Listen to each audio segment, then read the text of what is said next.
मोठ्या प्रमाणामध्ये आज चंद्रपूर जिल्ह्यामध्ये सोयाबीन पिकाचं नुकसान दिसत आहे। मी देखील विदर्भाचा धान उत्पादक शेतकरी आहे, त्यामुळे धानाचा किंवा इतर पिकावर प्रादुर्भाव नाही आहे, परंतु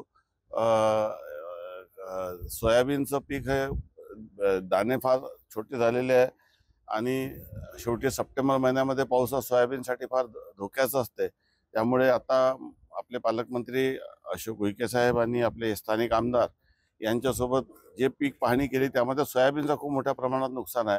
अजून मागील महिन्याची काही नुकसान भरपाईचा निर्णय काल झालेला आहे, परंतु सप्टेंबर महिन्याची पंचनाम्याची प्रक्रिया सुरू आहे आणि एकंदरीत मोठ्या प्रमाणामध्ये नुकसान झालेलं सोयाबीन हे बहुतांश भागामध्ये सोयाबीनचं खूप मोठं नुकसान झालेलं आहे।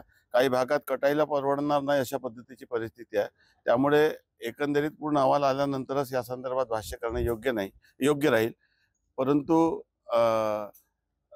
काही जरी झालं तरी सरकार शेतकऱ्यांच्या मागे ताकदीने उभी आहे आणि सर्व शेतकऱ्यांचा नुकसानीचा एकंदरीत पूर्ण अहवाल घेऊन शासन स्तरावर याबद्दल निर्णय करण्यात येईल। प्राथमिक आकडेवारी काय आली आहे? प्राथमिक आकडेवारी सुरू आहे, आता पंचनाम्याची प्रक्रिया सुरू आहे। काल परवाही पाऊस आला, पाऊस येतं, आताही ढगाळ वातावरण आहे, त्यामुळे पण सोयाबीनचं नुकसान बऱ्या प्रमाणात झालेलं आहे आणि असं दिसून येत आहे की पूर्णपणे सोयाबीन च्या पिकाला नुकसान झालेलं आहे।